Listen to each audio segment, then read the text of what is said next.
মাননীয় প্রধানমন্ত্রী যদিও বাজেট অধিবেশন চলমান আমাদের, সে বাজেট অধিবেশন থেকে আমাদেরকে বলেছে যে ওই পরিবারের সঙ্গে আপনারা গিয়ে সমবেদনা জানান, তার যত ধরনের সহযোগিতা সেটা দিবেন।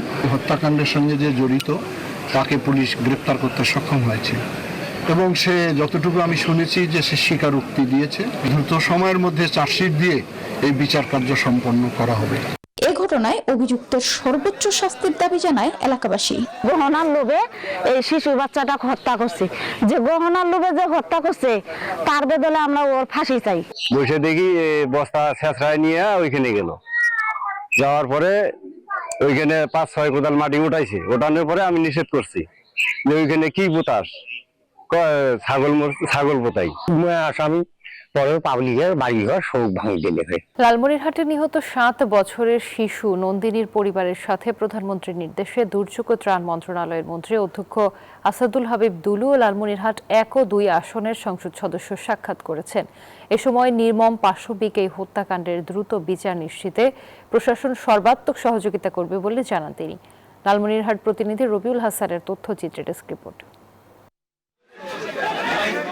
বৃহস্পতিবার সকালে জেলার অদিতমারী উপজেলার ভোলাবাড়ি ইউনিয়নের ফলিমারি গ্রামে নিহত নন্দিনীর সব মশার বিরুদ্ধে সুরক্ষা দিতে এলো বসুন্ধরা এক্সট্রিম অ্যারোসল। মশার বিরুদ্ধে এক্সট্রিম সুরক্ষা। বাবা মা ও পরিবারের অন্য সদস্যদের সঙ্গে সাক্ষাৎ করেন দুর্যোগ ও ত্রাণ মন্ত্রী। প্রধানমন্ত্রীর পক্ষ থেকে নন্দিনীর বাবা মাকে সমবেদনা জানান তিনি। এই হত্যাকাণ্ডের দ্রুত বিচার নিশ্চিতে প্রশাসনকে নির্দেশনাও দেন তিনি। মাননীয় প্রধানমন্ত্রী যদিও বাজেট অধিবেশন চলমান আমাদের, সে বাজেট অধিবেশন থেকে আমাদেরকে বলেছে যে ওই পরিবারের সঙ্গে আপনারা গিয়ে সমবেদনা জানান, তার যত ধরনের সহযোগিতা সেটা দিবেন। হত্যাকাণ্ডের সঙ্গে যে জড়িত তাকে পুলিশ গ্রেপ্তার করতে সক্ষম হয়েছে এবং সে যতটুকু আমি শুনেছি যে সে স্বীকারোক্তি দিয়েছে। দ্রুত সময়ের মধ্যে চার্জশিট দিয়ে এই বিচার কার্য সম্পন্ন করা হবে। এ ঘটনায় অভিযুক্তের সর্বোচ্চ শাস্তির দাবি জানায় এলাকাবাসী। গহনার লোভে এই শিশু বাচ্চাটা হত্যা করছে, যে গহনার লোভে যে হত্যা করছে তার বদলে আমরা ওর ফাঁসি চাই। বসে দেখি বস্তা ছেঁচড়ায় নিয়ে ওইখানে গেল, যাওয়ার পরে ওইখানে 5-6 কোদাল মাটি উঠাইছে। ওঠানোর পরে আমি নিষেধ করছি যে ওইখানে কি পোতাস, ছাগল পোতাই। আসামি পরে পাবলিকের বাড়িঘর সব ভাঙি দিলে। প্রশাসন পাল্লা হয়।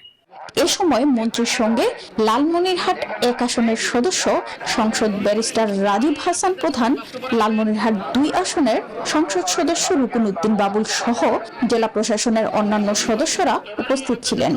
আমাদের সরকার কতটুকু তৎপর এইসব সামাজিক অপরাধের বিষয়ে আমরা কোন রকম মার্সি আমাদের সরকার করবে না, কাউকে কোনো সহানুভূতি দেখাবে না। এই হত্যাকাণ্ডের সঙ্গে যারা জড়িত তাদেরকে আমরা আইনের আওতায় নিয়ে এসে অতি দ্রুত আপনার তাদের বিচার কার্যকর করা হবে।